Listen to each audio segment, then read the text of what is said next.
This video will explain the basics of electronic soldering and also answer some questions, like what is flux and why is it needed? What tip size and shape should I use? Can I get lead poisoning from the fumes? And why is cleaning and tinning the iron tip necessary?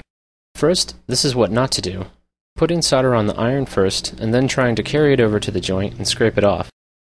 Applying solder to the iron and not directly on the parts to be soldered is also ineffective. Even if you did get the solder to stick to the connection, it would likely be an unreliable joint that would easily break with any vibration or temperature changes. Why isn't the solder clinging to the joint?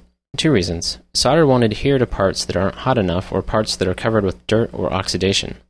In this case, I haven't effectively heated the parts enough for them to attract the solder. Also, although you can't see it, a layer of oxidation, basically rust, is covering the parts, solder, and iron tip, and it's preventing the solder from wetting or sticking to anything. Unfortunately, almost all metals oxidize, and they oxidize much faster at higher temperatures. This is problematic because soldering occurs at higher temperatures, and solder won't adhere to oxides. The solution? Something called flux. It's basically a weak acid that removes oxides and is so essential for soldering that most solder wire has a core of flux built inside of it. After it removes oxides, flux acts as a placeholder to keep oxygen away until solder displaces it. It also reduces the surface tension of solder to help it spread, and acts as a blanket to help distribute heat. In the video, by putting solder on the iron tip first, the flux inside boiled off before I even touched the joint, and you could see the difficulty of soldering without flux.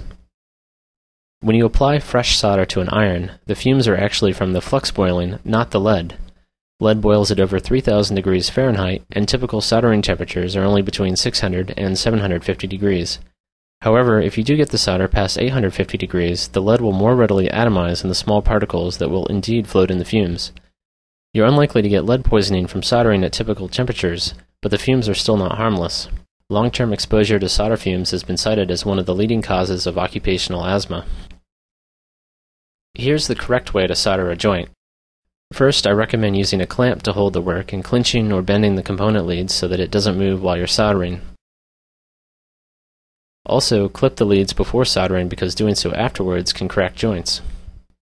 In some cases, you may need to clean the surfaces with fine grit sandpaper if they're heavily oxidized. Also, make sure there's no grease or dirt. Flux can only remove small amounts of oxides. Clean the tip using a damp sponge or dry cleaner like this. The gold curls are made of soft metal and coated with flux to gently clean the tip without thermally shocking it like a sponge does. This can help prolong tip life.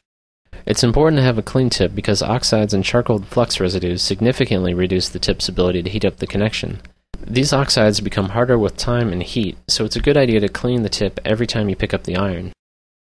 Now, add a small amount of solder back to the tip. This is called tinning the tip, and it helps to transfer heat to the joint and also protect the tip from oxidizing.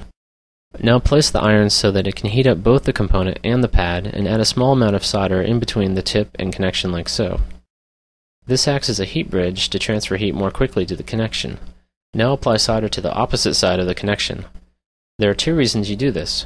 One, solder will run towards the heat, so this helps spread solder over the entire connection. Two, you ensure that the parts are indeed hot enough to form a good joint.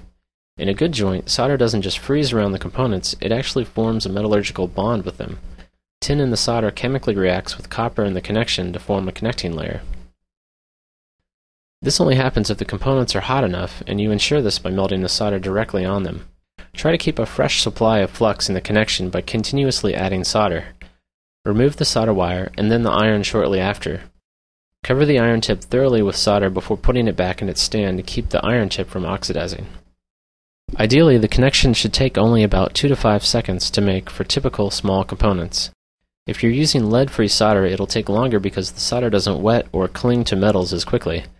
The solder should almost wick into the joints. If it seems to be repelled, chances are the parts aren't hot enough or clean enough. This water droplet on hydrophobic sand is an extreme case of non-wetting. In the electronics industry, an oftentimes hidden cost of components is their solderability, or how easily the solder will cling to them.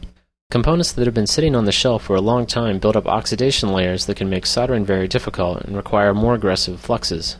In general, you want to solder quickly because joints become more brittle the longer they're heated.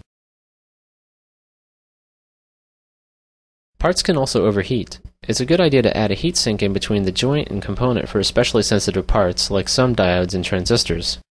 Finally, excess heat can cause the pads and traces to detach from the board.